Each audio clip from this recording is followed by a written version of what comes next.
waktu. Keduanya ini yang paling hebat. Awas, hati-hati betul ya. Allah menyandingkan nikmat syukur dalam diri kita dengan bagian kelengkapan kedua. Yang ini. Awas, lihat baik-baik. Perhatikan baik-baik ya. Fokus betul. A'udzu billahi minasy syaithanir rajim. Mudah bagi Allah untuk mengatakan kalimat ini. Misal di luar Quran. Rabbi auzi'ni an ashkura ni'mataka allati an'amta alayya. Cukup. Tapi kenapa muncul kalimat walidayya? Bagi kedua orang tua. Karena ternyata Masya Allah, Allah memberikan isyarat tajam di ayat ini dan didetilkan di ayat-ayat yang lainnya. Karena ternyata Anda bisa tegak 40 tahun. Bisa sukses dalam kehidupan. Bisa kuat nalar Anda dalam pendidikan, kepintaran dan sebagainya. Ternyata Anda tidak berdiri sendiri. Ada yang memberikan asinya kepada Anda. Ada yang memberikan peluh keringatnya untuk kesuksesan Anda. Ada yang memberikan topangan bahunya, tangannya, kakinya untuk kehebatan Anda. Ada yang menghilangkan waktu malamnya untuk menjaga Anda. Ada yang menghilangkan malunya untuk bisa menjaga kenyamanan Anda. Siapa dia? Orang tua. Antum pernah dengar kisah Nabi Ismail? Ibu kenal Nabi Ismail? Kenal di mana? Siapa ibundanya Nabi Ismail? Sayyidah Hajar. Pertanyaan siapa? Pertanyaan saya, yang mencari air siapa? Hajar. Dari mana? Safa. Kemana? Marwah. Aktivitasnya disebut apa? Apa itu sa'i? Bukan, tidak usah mengarang. Sa'i bukan lari-lari kecil. Bukan. Asal katanya sa'i itu dari kata sa'ayas'a, usaha yang sangat serius. Gak pakai oh. Serius. Sungguh-sungguh. Very serious. Sangat sungguh-sungguh. Jadi mohon maaf, usaha yang sangat serius, sungguh-sungguh disebut dengan sa'ayas as-sa'yan. Kenapa sa'i disebut sa'i? Untuk memberikan kesan kepada kita. Ada seorang ibu yang sangat serius berjuang untuk anaknya. Dia naik ke sofa. Kenapa disebut sofa? Dari kata tasfiyah. Menyaring yang kotor-kotor, muncul yang baik-baik. Dia punya prasangka baik kepada Allah. Gak mungkin Allah menepikan saya. Gak mungkin Allah meninggalkan saya. Dia naik ke atas untuk menuju harapan tertinggi, marwah. Marwah puncak harapan yang ingin diraih. Dia jalan mencari air. Begitu turun, dia lihat di tengah-tengah seperti ada oase. Dia berjalan cepat, setengah berlari. Begitu sampai dekat-dekat, dia lihat kayaknya bukan. Dia teruskan, oh ini mungkin oase. Naik ke atas, ternyata bukan. Turun lagi, cari lagi. Naik lagi, turun lagi. Naik lagi, turun lagi. Sampai 7 kali bolak-balik. Safa ke Marwah, 1. Marwah ke Safa, 2. Safa ke Marwah, 3. Dari Safa berhenti di Marwah. Perhatikan. Yang cari air siapa? Ibunya. Yang dapat air siapa?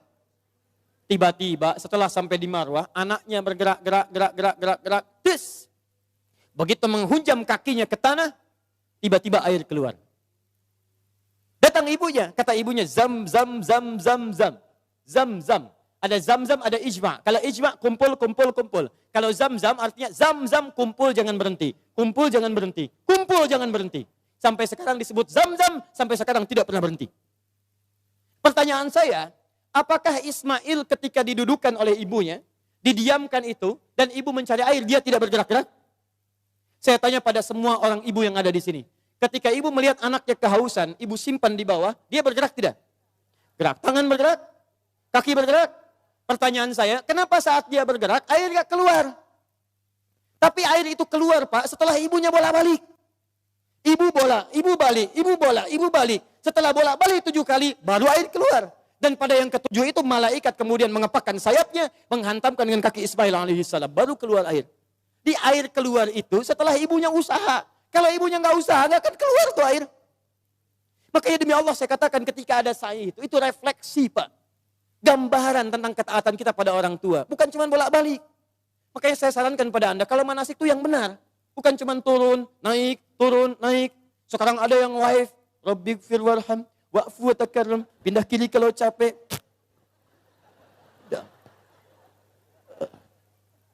Itu ngapain? Keluar uang banyak-banyak, tenaga juga luar biasa. Waktu diluangkan panjang, nyampe sana, gak ada yang berguna. Kenapa tidak kita pelajari isinya? Yang berangkat dengan orang tua gandeng tangannya. Rekatkan dirinya, rasakan. Saat itulah perjuangan orang tua antum bagaimana mendidik sejak kecil. Gandeng minta sama Allah, ya Allah sayangi ibu saya. Makanya kalimatnya Rabbighfir warham. Ya Allah ampuni saya ya Allah. Ampuni dosa ibu saya ya Allah. Sayangi ibu saya ya Allah. Sayangi ayah saya ya Allah. Saya bisa kesini karena dari perawatan ibu saya ya Allah. Yang mengandung saya 9 bulan ya Allah. Yang berjuang dengan kematian dalam kelahirannya ya Allah. Ayah saya ya Rabb. Yang sampai saat ini tidak bisa menampingi saya ya Allah. Dia telah wafat ya Rabb. Tapi dengan keringatnya ya Allah. Dia merawat saya. Dia memastikan saya baik. Dia memastikan saya bahagia. Saya tidak bisa membalas dosa jasanya ya Allah. Mohon berikan ampunan ya Allah. Mohon berikan kasih sayang dalam kuburnya ya Allah. Ya Allah ya Rabb. Minta, minta, minta.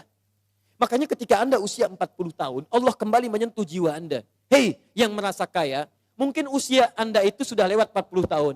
Anda merasa kaya luar biasa. Jangan bangga dulu dengan kekayaan. Karena mungkin kerja keras Anda itu cuma 30% di mata Allah Subhanahu wa taala.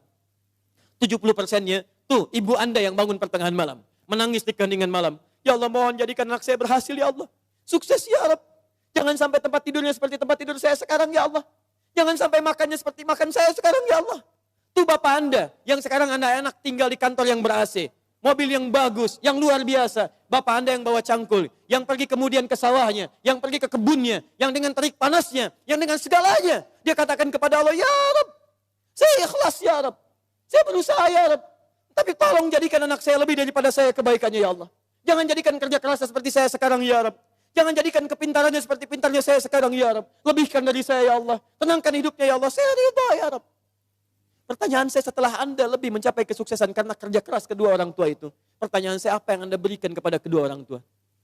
Demi Allah saya katakan, kalau Anda dengan berdoa saja setiap selesai sholat lupa mendoakannya, saya tidak tahu harus menyebut apa diri Anda.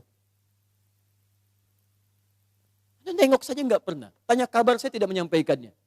Ada sesuatu tidak Anda berikan. Bahkan doa pun tidak Anda panjatkan. Lalu siapa sebetulnya Anda? Kemudian Allah kembalikan, hati-hati kalau Anda sudah 40 tahun. Orang tua memberikan yang terbaik untuk Anda, apa yang sudah Anda siapkan untuk orang tua Anda. Tapi hati-hati, awas.